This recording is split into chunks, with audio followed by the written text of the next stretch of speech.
Good morning everyone. So today we are going to start with the second unit of compiler design subject, that is lexical analysis phase. By now we have discussed the introduction of each and every phase and we know that how each and every phase of compiler is working. Now we are going to discuss in depth how lexical analysis phase is going to work. So before we start discussing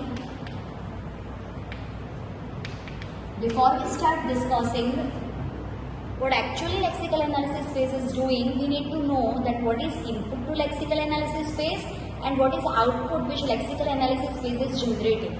So input to lexical analysis phase, if we are talking about C compiler, then the source program, which is a C program, is going to be inputted to lexical analysis phase. And what output lexical analysis phase is going to generate? It is going to generate valid stream of tokens. Okay. So is this the only output which is lexical analysis phase is generating? No. Now when we had discussed introduction, at that time we had discussed that the output of lexical analysis phase is generation of valid tokens. But basically, apart from generating valid tokens, lexical analysis phase is also performing certain secondary tasks. So we need to know what all activities are being performed by lexical analysis phase. So the first activity which lexical analysis phase is performing is generation of valid tokens.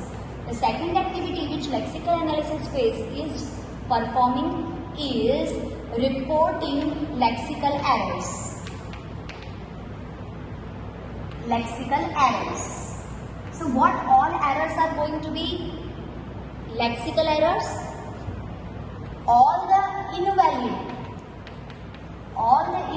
tokens which are identified. We will see in detail that which all token we are going to generate as invalid tokens, but all the invalid tokens which are generated, they are generated as lexical errors. So that is the second activity which lexical analysis phase performs. What is the third activity? This third activity is very important. The third activity incorporates many small activities, such as the first is lexical analysis phase, while generating valid stream of tokens and invalid tokens reported as errors, it is from the source program. The original source program which has been inputted to lexical analysis phase, it is from that program it is going to eliminate all the kinds of spaces. Which all spaces we can have? We can have tab space, we can have white space. So all the spaces are going to be eliminated. Next, it is going to also eliminate all the new line characters. Okay. Then it is also going to eliminate from the source program all the comments, single line comments or multi-line comments. So all the comments are also going to be eliminated. Also it is going to report foreign language words. Now what I mean by foreign language words? By foreign language words, I mean it is actually going to report. By foreign language words, what I mean? I mean that, for example, you are writing a C program which is stored at .c file. Then what it is going to report? Actually, suppose you have used cin or cout function and the file is stored with the .c extension. Then it is going to generate, it is going to flag cout and cin as foreign language words. Also, it is going to expand user-defined macros. What is user-defined macro? We are going to discuss this in depth when we will be performing this program. Okay, with example. So what are different secondary activities which lexical analysis phase is going to perform? It is going to eliminate spaces, new lines, commands. It is going to report the foreign language words, and it is also going to expand the user-defined macros. Now, question that must come in your mind is, I'm sorry, why it should be eliminating spaces, new lines, and comments? So see, the output of these three are outputs of lexical analysis phase. There are three files created. The first file contains the tokens, the second file contains errors, The third file contains source program as it is, eliminating space, new line comments, expanding macros and reporting foreign codes. So these three files are going to be inputted to the next phase of compiler, which is syntax analysis phase. So why lexical analysis phase should have eliminated this space, new lines and comments? The reason behind it is that if we talk about syntax analysis phase,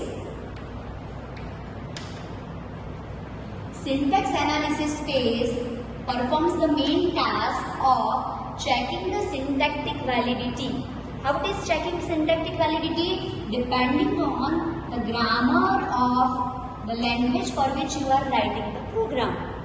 Now, if I will ask you a basic question that if you are writing a C program, do you have any rule which restricts you how many spaces maximum you should use, minimum or maximum you should use?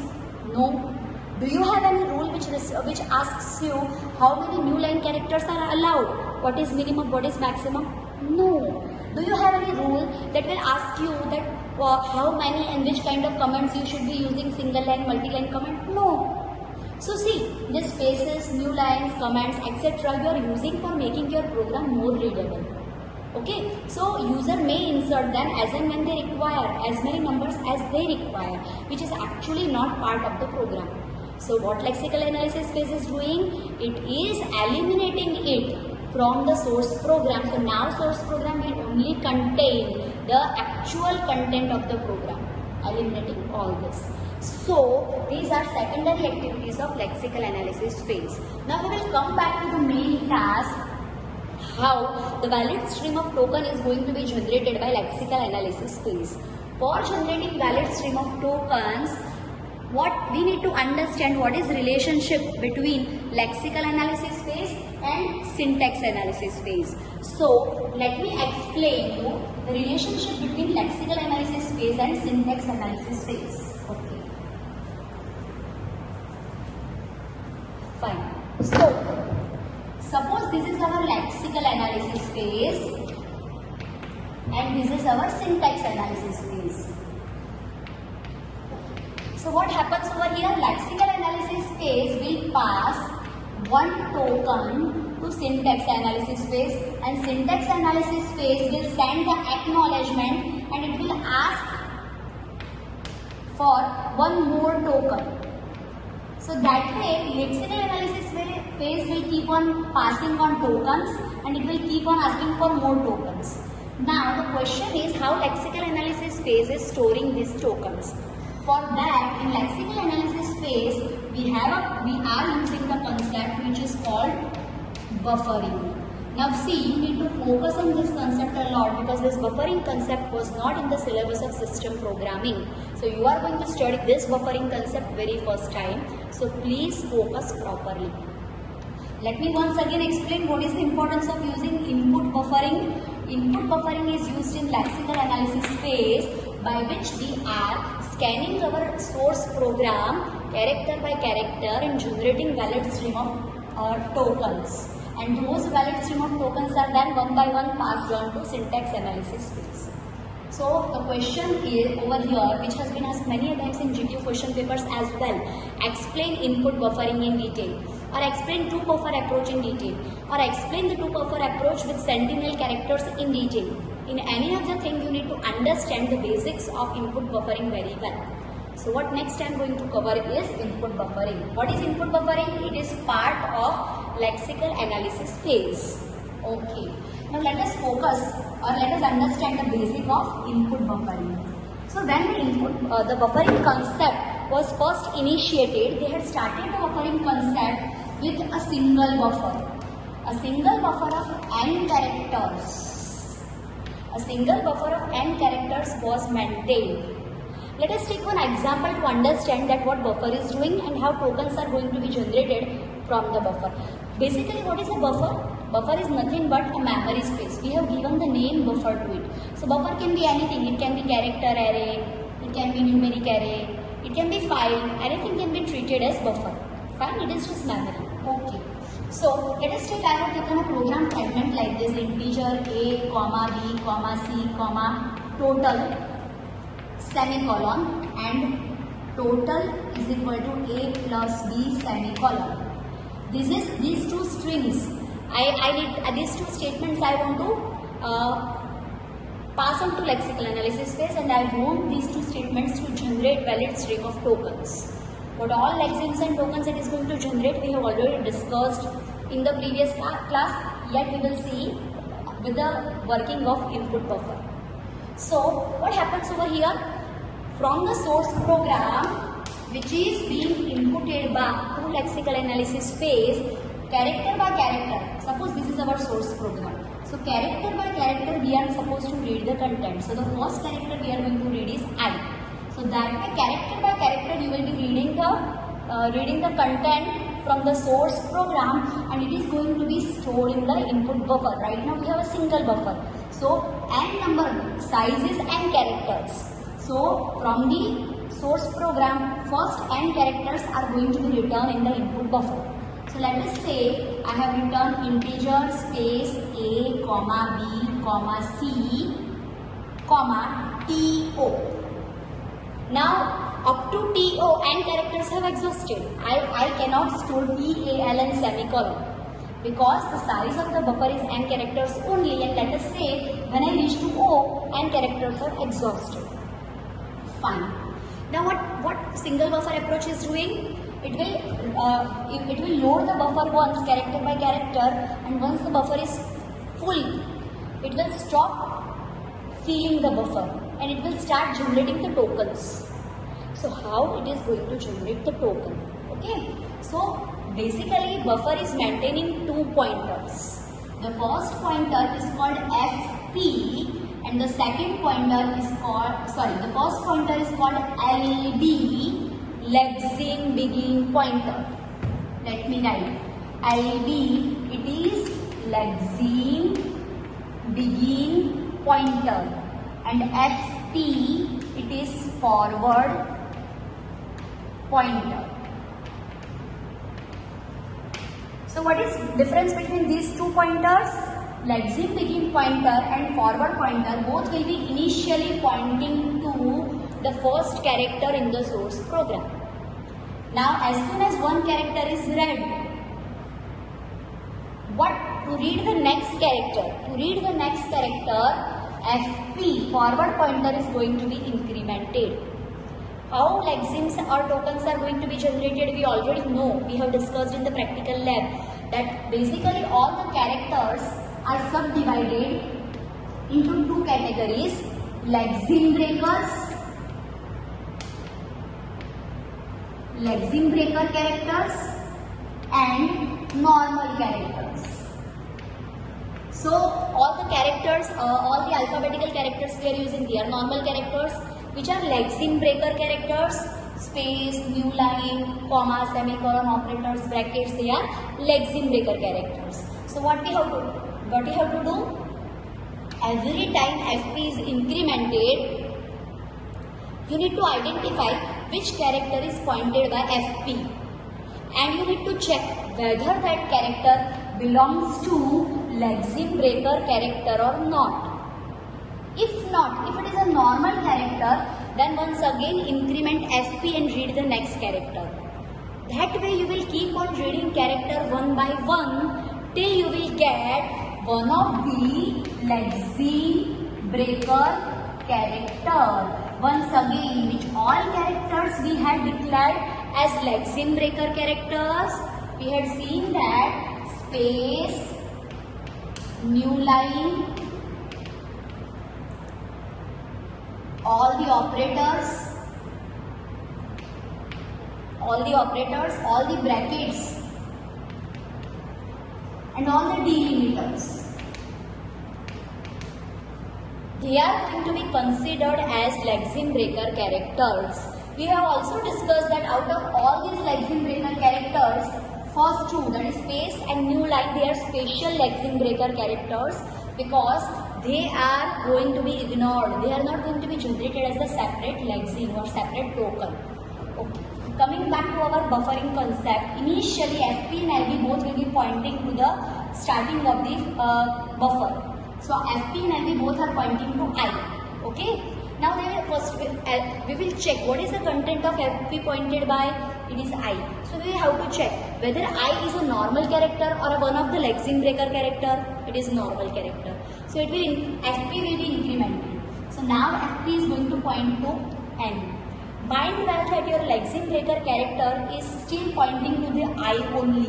Lexeme breaker pointer is always going to point to the beginning of lexeme only. It will be incremented only when you are going to jump to the second lexeme or next lexeme. So right now LV is pointing to I and FP is incremented, which is pointing to N. As we have discussed that every time FP is incremented, we need to check what is content pointed by FP. The content pointed by FP is the N, which is a normal character. So once again what we have to do? We have to increment FP. So I am going to increment FP over here. So it is pointing to T. Again a normal character, not a lexeme breaker character. So I will have to increment FP here. Now observe very well. IB, that is lexeme breaker character, is pointing to I, and FP, that is forward pointer, it is actually pointing to the space. So now what happens over here? That space is actually a lexeme breaker character. Now as space is lexeme breaker character, this condition is satisfied. So what we are going to do now? We are going to generate all the contents between lexeme begin pointer and forward pointer as separate lexeme. So what is our first lexeme generated? I and T, that is generated as the first lexeme. Are you getting this? Okay. Now, right now FP is pointed by space, but space belongs to lexeme breakers first category. Which category? That the lexeme breaker characters which themselves are not actually lexemes. So what we are going to do now? We won't generate space as lexeme, but we will simply increment FP. And as we are going to next lexeme, LV is also going to be incremented. So again, FP and LV both are pointing to which character? A. Because A is the new lexeme, so lexeme begin pointer must be pointing there, and FP came there incrementing character by character. Now the character which is pointed by FP is A. So what it is going to do? It is going to check that this character is a normal character or a lexeme breaker character. So once again it will check it's a normal character. So what will happen? LV will be pointing here only, but then FP will be incremented and FP will be pointing to comma. So what is a comma? What is pointed by FP? Comma. And comma is one of the lexeme breaker character. But comma is the second category lexeme breaker character. What it means? That comma itself is also lexeme. You need to generate separate lexeme for comma also. So what we are going to do over here, in that case, that LV, whatever content we have between LV and FP, that is going to be generated as a separate lexeme. What is the content? A. So A is generated as the second lexeme. As soon as a lexeme is generated, lexeme begin pointer is going to jump where FP is. Are you getting it? As soon as a lexeme is generated, lexeme begin pointer must jump. Where it will jump? It will jump wherever FP is pointing. So LV from here will come here and it will be pointing to comma. So right now, lexeme begin pointer and forward pointer both are pointing to the character A. Okay, fine, very good. So now what we are going to do over here? Comma. Both are pointing to comma. I am extremely sorry. Now what will happen?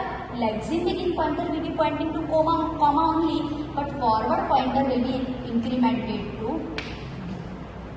Okay.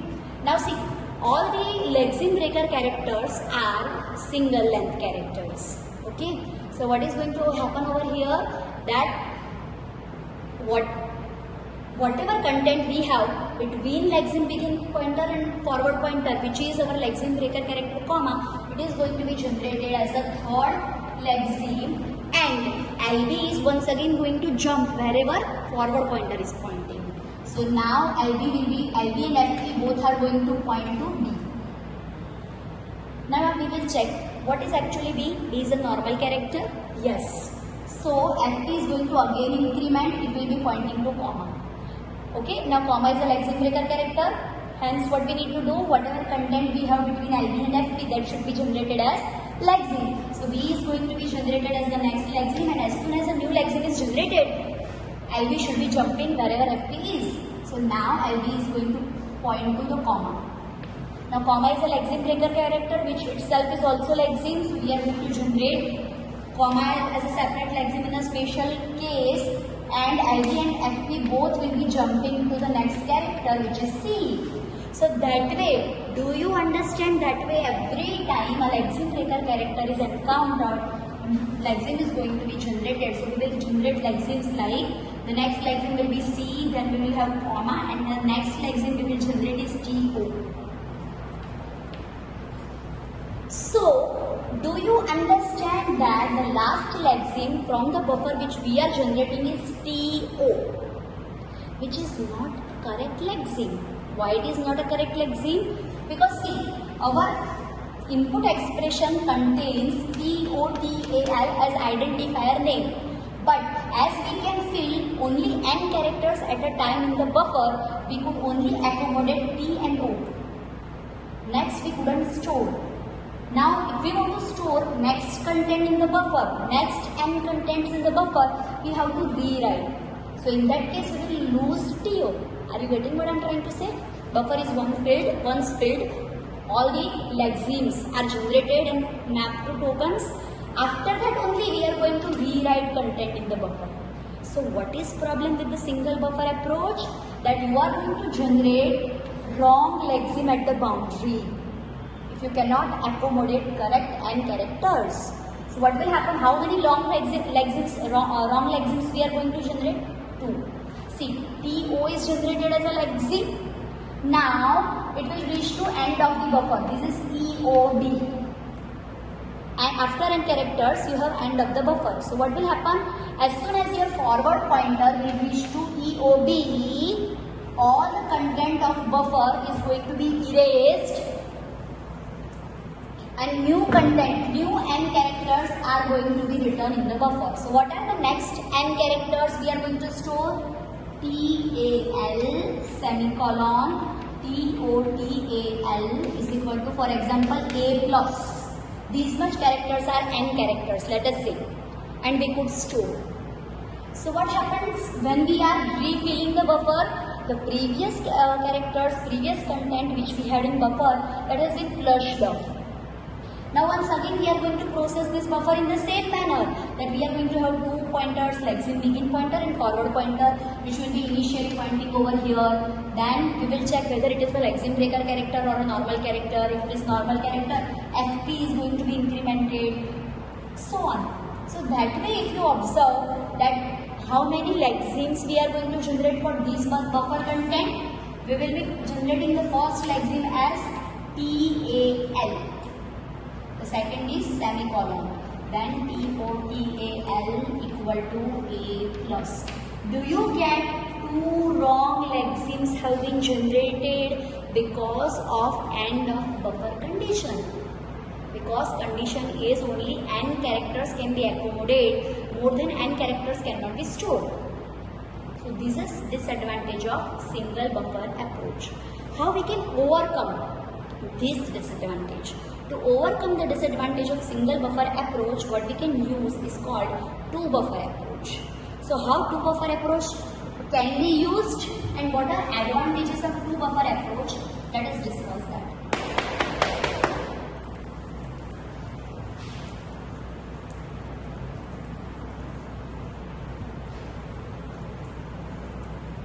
Okay. Now our problem is at the boundary we have a lexeme which is broken. Half of the lexeme is in the buffer and half of the lexeme is out of the buffer. So as a solution, what we will propose is, instead of having a single buffer of character n, what we can do is we can have 2 buffers. 2 buffers where each buffer has size n. Okay, see. So instead of having a single buffer of size n, we should have two buffers of size n. A question that must come in your mind is how this two buffer is going to help. So let us take the same content and we will try to see whether the boundary problem which we had, which generated two wrong lexemes, it is going to be solved by two buffer approach or not. So I am going to take the same content, integer a comma b comma c comma d o t a f, total semicolon, total is equal to a plus b semicolon. Now how this in single buffer approach, what happened? You are going to scan character by character from the source program and you will fill first 10 character in the buffer. As soon as you will reach to end of the buffer, all the lexemes are going to be generated and they are going to be mapped to tokens. And new content, as soon as you will reach to EOB, new contents are going to be loaded to the same buffer as you have a single buffer, right? Okay. What is going to happen in two buffer approach? This is our first buffer and this is our second buffer. So it is very interesting. What is going to happen over here? That we will again read the source program character by character, but then the content is going to be stored first of all in the first buffer. So first n characters are stored in the first buffer and then next n characters are going to be stored in the second buffer. So as soon as you will reach to EOB1, the next characters are going to be stored in the second buffer. You will stop storing the characters in second buffer as soon as you will reach to EOB2. After you reach to EOB2, next n characters are going to be stored in buffer 1. Again when you reach to EOB1, end of the buffer 1, the next 10 characters will be stored in EOB2 and so on. So it is like when you reach to the end of buffer 1, content are stored in buffer 2. When you reach to the end of buffer 2, contents are going to be stored in buffer 1. But how? So let us see quickly, very quickly. Now we know that how lexeme begin and forward pointer both are working. So we can quickly understand how our problem is going to be solved over here. So let me write the same scenario. If you have integer a, comma b, comma c, and at the boundary you have to. Now here it is total semicolon, total is equal to a plus. The same content which we have written earlier I have taken over here also. So, how lexeme begin and forward pointer are going to generate the correct lexeme and tokens in two buffer approach? That is what I am going to explain. See, mind well, if this question is asked in GTU paper, explain two buffer approach in detail or explain input buffering approach in detail, drawing the figure is compulsory. Also, I am going to discuss pseudocode algorithm, that is also compulsory. And along with drawing the figure, what is compulsory? You have to very clear show that lexeme begin pointer is pointing somewhere and forward pointer is pointing somewhere, so that the paper checker can understand that what actually you mean by generation of lexeme. So what is necessary along with writing the description, whether it is single buffer approach or two buffer approach, drawing the buffers clearly with appropriate content and showing lexeme begin and forward pointer, end of buffer 1, end of buffer 2. It is compulsory. Also you have to compulsorily write algorithms, which we will discuss just after this. Okay. So coming back to how two buffer approach is going to work. Once again, when we start reading the content, first 10 characters are stored here. When we will reach to EOB1, buffer 2 is going to be filled. So how the algorithm is working? If forward pointer keeps on incrementing and it is reaching to EOB1, while storing the content in the buffer 1, you reach to end of the buffer 1. Next n characters should be entered to buffer 2. Very good. So if FP is equal to EOB1, then reload to buffer 2 and FP plus plus forward pointer should be incremented. Okay. Now, else if suppose you will reach to end of buffer 2, then what should be done? So FP is EOB2. In that case, means if you reach over here, the next 10 characters should be stored in buffer 1. So reload buffer 1 and FP will be incremented. But If you are neither at EOB1, that is end of the buffer 1, neither you are at end of the buffer 2, then where you are, where FP is pointing?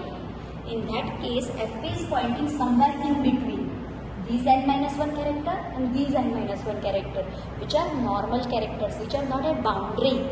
So in that case, the third case, else, simply what you have to perform? FP plus plus, that's it. So for all other characters which are not at the boundary, only forward pointer need to be incremented. Whether content should be loaded to buffer 1 and buffer 2, that decision comes into the picture only when you reach to end of the boundary. So how lexemes are generated over here? Once again we will come here. So LB and FP both are pointing to I. This is our FP. Both are pointing to I. I is a normal character. So what we are going to do? FP plus I is one of them? No. Okay. So next character is N. Again next character FP is incremented. So FP will be pointing to T, which is also a normal character. Hence we will increment FP. It is going to point to space, which is a lexeme breaker character. As soon as any lexeme breaker character is encountered, what we are supposed to do? LB and FP both should be incremented to that next lexeme. So what is happen? I and P, all the contents between LB and FP will be printed as a lexeme, and LB and FP both will be now pointing to space. LB and FP both will be pointing to space. But space is the lexeme breaker character, which itself is not a lexeme. Hence what we are going to do? In this special case, once again both LB and FP will be incremented and that both will be pointing to A. Now what is going to happen? We will check what is the content of FP. It is A. It is a normal character. So once again FP is going to be incremented. You will get an operator. It is comma. You will get a comma, which is a lexeme breaker character, and hence whatever you have between LB and FP, that is A, should be generated as a lexeme. Now as soon as you generate a new lexeme, as we discussed earlier, what we have to do? We have to increment LB wherever FP is. So LB will jump from A to comma. So again LB is pointing to comma and FP is also pointing to comma. Both are pointing to comma. Now comma is a lexeme breaker character, which is itself also a lexeme. Hence we are going to generate comma as a lexeme. As soon as a lexeme is generated, what you have to do? LB and FP both should be incremented. So both will be now pointing to B. LB, FP. So the same way which we discussed earlier, that way all the lexemes are going to be generated. But what is going to happen at the boundary, that is special. So let us quickly jump here. That what will happen if LB is pointing to T and FP is pointing to O. O is a normal character, so we will once again increment FP. When FP will point to EOB1, when FP will point to EOB1, what you have to do? See, read the algorithm. If FP is equal to EOB1, then reload to buffer 2. So from where you are going to get the next content? Buffer 2. So FP will be incremented by 1 as we have indicated, and now FP is going to point to T in sequence. T is the normal character. So again FP is going to be incremented. It is pointing to A. Again it is a normal character. FP is incremented. It is pointing to L. Again a normal character. FP is incremented and now it is pointing to semicolon, which is a lexeme breaker character. Hence, everything that we have between LB and FP, that should be generated as a separate lexeme. So TOTAL, it is going to be generated as a separate lexeme, and as soon as a lexeme is generated, LB is going to jump wherever FP is. So from T, LB will be now pointing to semicolon. So do you understand that even if TO is in buffer 1 and TAL is in buffer 2, we can successfully generate a correct lexeme TOTAL, which was not the earlier case. So instead of generating two wrong lexemes, now we are able to generate a correct lexeme. So the problem is solved. Now question that must come in your mind is, what will happen if you have a partial lexeme over here? right? It is not so that partial lexeme will be here only, it can be at this boundary also. But see, the same logic applies here. As soon as you will reach, while you are processing, as soon as you will reach over here, the content of the first buffer is going to be flushed, and new next fresh contents are going to be returned, clause B semicolon, end of file. So what is going to happen over here? That as soon as you will reach, FP will reach to EOB2, new content will be available in buffer 1. So next character that you are going to read incrementing FP is plus. Are you getting the sequence?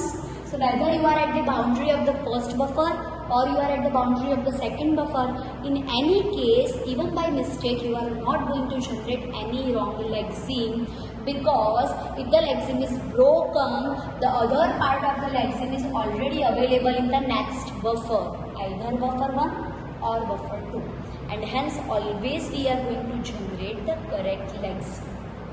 So that is advantage of two buffer approach. Now I forgot mentioning one thing, that we had indicated over here that if FP is pointing to end of buffer 1 and end of buffer 2, but what if, please consider this here, the algorithm continues here, what if FP is pointing to EOF? What is EOF? EOF is end of file. Means your program finishes here. You don't have any other content ahead. In that case, what FP should be doing? FP should not be incremented. You need to terminate scanning. Hence, if FP is equal to EOF, in that case, terminate scanning. And the last case, else case, means FP is not pointing to first boundary, FP is not also pointing to second boundary, FP is not also pointing to end of the file. In that case, means FP is at any other regular normal character. What you should do? Read the next character simply. So, in else case, simply we will do FP plus, that's it. So, algorithm is simple, right? You are making 3 checks. If it is not satisfied, then only you are making FP plus. So this is two buffer approach. But can you identify what is disadvantage in two buffer approach?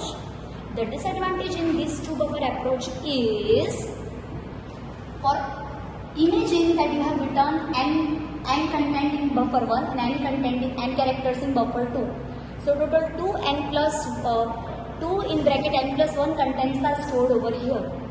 Out of which at the boundary how many characters are there? 1 here and 1 here. So there are only 3 possibilities of having end of buffer 1, end of buffer 2 and EOF. All other characters are regular characters. N minus 1 characters here, N minus 1 characters here. They all are regular characters, yet for them you are making 3 checks, whether FP is pointing to EOB1, whether it is pointing to EOB2, whether it is EOF. And when these 3 conditions are not satisfied, then only you are reading next character. Whereas all n minus 1 and n minus 1, that is 2 n minus 2 characters are normal, for which you have to just read the next character, do nothing. So, to improve this efficiency of the algorithm, instead of making 3 checks, because see, in case of compiler, even this is going to be inefficient. Even if it is giving you correct answer, it is going to take your space as well as time. It is costly. So what should be done? Instead of making 3 checks, in case of normal character, only FP should be incremented. As minimum checks should be made as possible. So how that can be performed? That concept is called two buffer approach with sentinel character. So that is modification of two buffer approach that we are going to discuss in next lecture. So what we will discuss in next lecture? How placing a sentinel character in the same two buffer scenario we are going to improve the efficiency of the algorithm. Also we are going to discuss that how practically, programmatically the tokens are going to be generated, how we are going to use regular expression for this. We are also going to discuss how regular, you have already in POC subject used regular expression, still we are going to revise the concept and we will be discussing how regular expression can be written, different examples of regular expressions, and then we will discuss non-deterministic finite not deterministic finite automata and deterministic finite automata, with its difference, how to draw NFA, how to draw DFA, and so on. So this is all about today. I hope you understood the concepts properly, and if there is any mistake, if there is any query or anything that you couldn't understand in this explanation, then please feel free to contact me either by Google Classroom private message or by mail or by WhatsApp, whatever is comfortable to you. Thank you.